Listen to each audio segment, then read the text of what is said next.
He's going to run in Chantilly, won the Grand Prix de Chantilly last year. He's a really tough horse. Won twice in France last year and had some good form elsewhere as well. Had a very good run this year in the John Porter, finished fourth first time.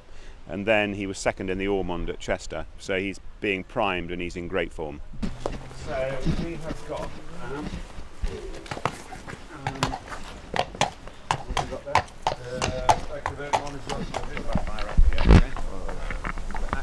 What about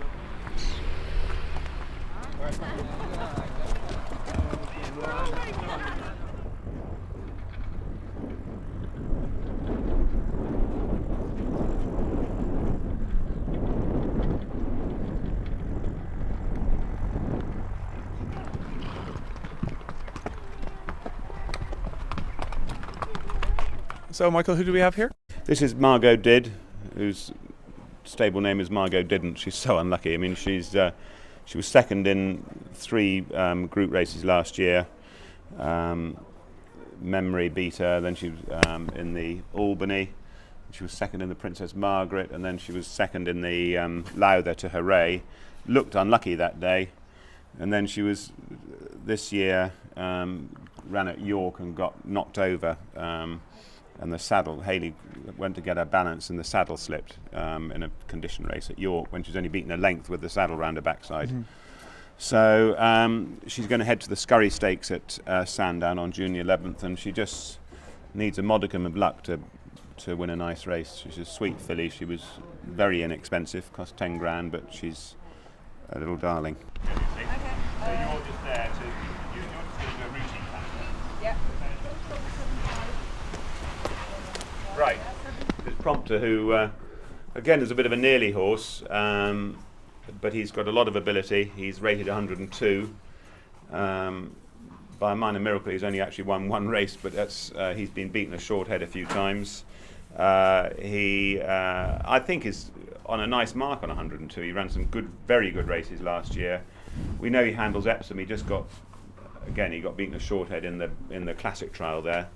So we know he likes good ground, and they always produce good ground on Oaks Day at Epsom because the clerk, of course, has to ensure it's not too firm for the Derby. So they go into the meeting on good ground. So we'll get the best of the ground, and he should run very well.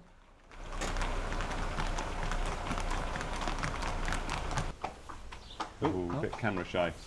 We've Gramercy here, going towards Royal. How's he been progressing for you this season? Yeah, we're aiming him at the Wokingham to go their first time out because he's rated 97. I don't really want to go up the handicap.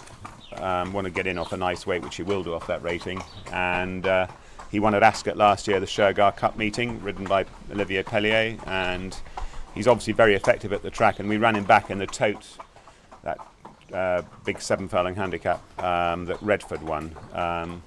And he was going extremely well and nearly got brought down. Whether he'd have won or not, I don't know. But Jamie was riding him, was absolutely cantering. So we know he's effective at Ascot. So that's why we're basically priming him to go there first time. My favourite horse, aren't you, at the moment? You're my favourite. He's a great character. He won at Epsom, won the Great Met at Epsom, and the form of the race is very good. He beat a horse called Rockadoodle-Doo, won next time, I think Harleston Times or Lake or something, that was in the race. I mean, Zagato of Gosden's, who won next time. The form is rock solid, so much so for winning a handicap, he went up £13, which is quite a lot. So anyway, he's on 95, which means he'll definitely get a run in the Duke of Edinburgh handicap at Ascot, and he's a very progressive horse.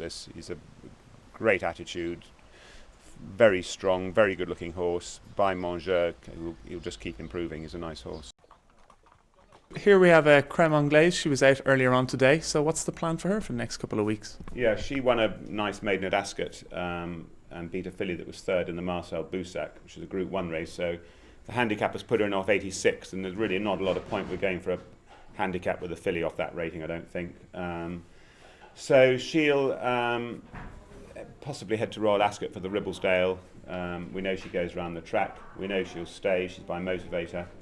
And she's got ability. Whether she's that good remains to be seen, but it's quite difficult to assess them. And certainly, her run at Ascot was quite eye-catching, really.